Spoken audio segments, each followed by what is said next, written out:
Join us on the Media News on OGTV, the People's Daily. I am Dominic Agbea. The Secretary of Ijebu Council of Chiefs and Vice Chairman for Sembua Ruling House, Chief Adetokunbo Fasi Yusuf, have called on the state government to take punitive action against anyone working towards derailing the process of selecting a new Awujale of Ijebuland. Chief Yusuf, who made the call in Ijebu, they frowned at the action of some personalities who are bent on disrupting the selection process by promoting the interests of some candidates against the others. Yusuf Ganiu reports. The suspension of the selection process of who becomes the next Awujale of Ijebuland by the state government is to ensure a each-free exercise among all the contestants. Secretary, Ijebu Council of Chiefs and the Vice Chairman for Sembua Ruling House, Chief Adetokunbo Fasi Yusuf, said it is fraudulent for anyone to alight names as the 2022 Obas and Chiefs Law does not create any dichotomy, as all princes and princesses are seen to be equal. He said as regards the suspension of the selection process, government needs to provide reasons, as this would serve as a guide to ensure a hitch-free process. So, if the government says today you come up again with a new list, or we continue with the process, so be it. As far as the Royal House is concerned, we have done our own bit. But if there's any malpractice or malpractices from our own side, they should point it out to us. And I think we should be able to have a scapegoat. We should have scapegoats. They expect those who have soiled their hands. Because if you are going to equity, you must come with a clean hands. So if people are mismanaging the process or rubbishing the process, they should be rubbished. Chief Yusuf, who is also the Bagbeam of Ijebuland, noted that the selection process started with a meeting of 95 nominations but was later scaled down to 86.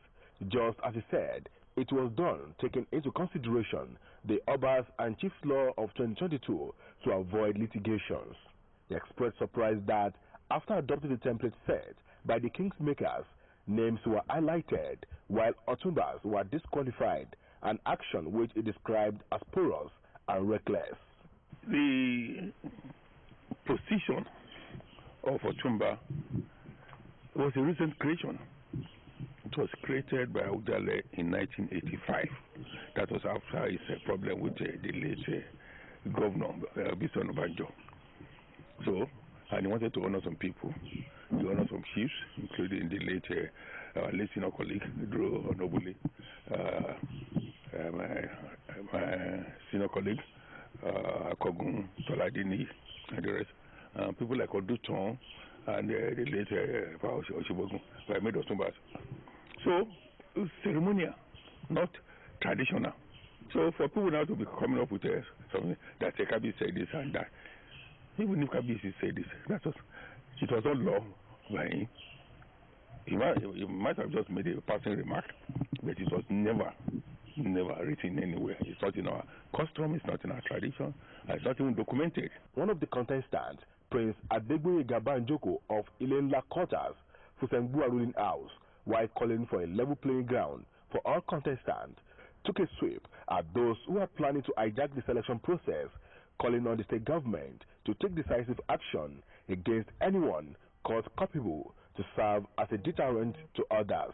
Having commended His Excellency the Executive Governor for stopping the whole exercise, in furtherance, I believe that certain punitive measures should be put in place for everyone found culpable, either the giver or the takers. I believe that those who are aspirants should be removed from the race. Another contestant, Prince Tajuddin Bello, called on the people to remain calm and government to investigate the graft allegation against some candidates and kingmakers, saying the Awujale throne should not be left to the highest bidder. It is important to know that this decision was taken in response to serious allegations of irregularities and endorsements currently surrounding the nomination process. In this regard, the Ogun State government has acted responsibly and commendable by placing peace, equity, and credibility above all other considerations. Chairman Ijebu local government area, Honorable Dari Alebioshu, said the selecting process was suspended temporarily to guide against awesome practices, assuring that the process will soon restart. It's a temporary suspension. Why is that? Is when we feel like the process, there are some hidden things going on, or there's a security breach. We as a responsive government, we have to come in and make sure everything goes on as it's supposed to be. So the process will begin shortly, and I want to assure you that the government is not interfering in the kingmaker's affair, and we're not changing or moving the family, the Fusegburo family that's supposed to produce a king. They are still going to produce their king. We are not interfering in anything. While assuring the contestants and the people of a level playing ground, I will not watch situation degenerate into chaos. Yusuf Ganiyu, OGTV News. The federal government has initiated measures to empower 14 million smallholder farmers as key drivers of the cassava bioethanol value chain development project, aiming to reduce fuel import costs and strengthen Nigeria's bioeconomy. This was disclosed by the Minister of Budget and Economic Planning, Senator Abubakar Atiku Bagudu, in a statement signed by the Ministry's Director of Information and Public Relations, Mrs. Osage Jacobs. Bagudu spoke at a two-day stakeholder capacity building workshop on the project for the Southeast Zone held last week in Enugu. He explained that the project is designed to integrate farmers into industrial production, linking agriculture to energy transition, rural development, and domestic value addition. Represented by the Director of Economic Growth, Mr. Awal Mohammed, Bagudu said the project could save Nigeria over 3 trillion naira annually in foreign exchange equivalent by blending bioethanol with premium motor spirit, thereby reducing reliance on imported fuel. The Governor of Osun State, Ademola Adeleke, has demanded the immediate release of over 130 billion naira in statutory allocations allegedly withheld from the state's local governments, warning that the continued blockade is crippling grassroots governance and inflicting hardship on workers and residents. In a statewide broadcast on the illegal occupation of local government secretariats and the defense of democratic order, Adeleke said court sacked All Progressives Congress APC chairmen and councillors had unlawfully occupied council office across the state for nearly a year, despite judgments of the Federal High Court Osogbo in November 2022 and affirmations by the Court of Appeal in February and June 2025 nullifying their elections. Central to the governor's address was the withholding of local government funds.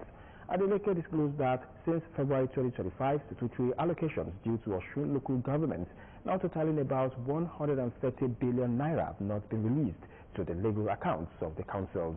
He insisted that the president was not involved in the alleged illegality and urged him to rescue Osun local governments from what he described as an unlawful siege.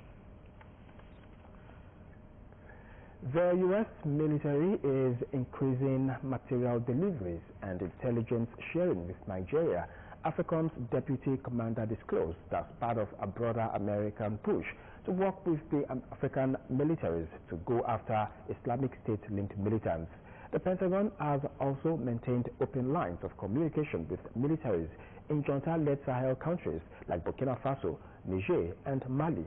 Lieutenant General John Breman said the increased cooperation with the federal government follows Washington the pressure of Nigeria over jihadist violence in the country, but also as the U.S. military is becoming more aggressive in pursuing IS-linked targets on the continent. Last week's inaugural U.S.-Nigeria Joint Working Group meeting came roughly a month after the U.S. announced surprise Christmas Day strikes on IS-linked targets in northwest Nigeria. The Central Bank of Nigeria, CBN, has established new minimum standards for ATM deployment, operations, maintenance, and security.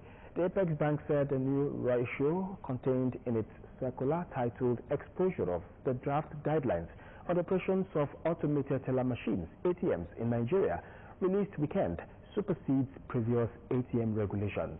According to the new regulation, all card issuers must deploy at least one ATM per 5,000 payment cards issued. This, the Apex Bank directed, must be fully achieved within 3 years, that is by 100% by 2028, starting with 30% in the first year, 2026. It added that ATMs must be located in a way that guarantees safety and security of users and confidentiality of transactions. They should not be placed outside buildings unless bolted to the floor. Power distribution companies have expressed doubt over the directive by the Minister of Power, Adebayo Adelabu, that prepaid meters must be free for all categories of customers. Operators expressed that the minister made only a political statement without considering the input of other stakeholders, especially the installers and meter providers. On Thursday, the federal government banned electricity distribution companies and installers from collecting any form of payment for meters, warning that DISCO officials and installers found extorting customers would be prosecuted. Adelabu issued the warning during an on-site inspection of newly imported smart meters at APM terminals at Papa, Lagos. Adelabu said the meters were procured under the World Bank-funded Distribution Sector Recovery Program and must be installed for consumers free of charge, stressing that any demand for money would be treated as an offense. And now to the foreign scene. At least 15 people have died after a ferry carrying more than 350 passengers and crew members on board sank in the waters of Philippines' southern coast. Search crews have rescued 316 on board the MV Trisha Christine 3, but at least 28 people are still missing. The ship, which was both a cargo and passenger ferry, was on its way from the country's southern mainland, Mindanao, to Jolo Island, further southwest, when it issued a distress call at 1:50 local time. Authorities say they are investigating the cause of the sinking. The Philippines, an archipelago nation of 7,100 islands, has a long history of maritime disasters involving interland ferries. And now to the exciting world of sports. Manchester United dealt a blow to Arsenal's title charge in English football's Premier League as Matheus Cunha's late stunner clinched a 3-2 win over the leaders. Lisandro Martinez's own goal put Arsenal ahead at the Emirates Stadium on Sunday, but Brian Mbeumo equalized before. And before we go, as we end the news, let us remind you, courage is the most important of all the virtues. Without it, you can't practice any other virtue consistently. And that's the media news. Many thanks for watching. The Yoruba version comes up next. Enjoy your Monday.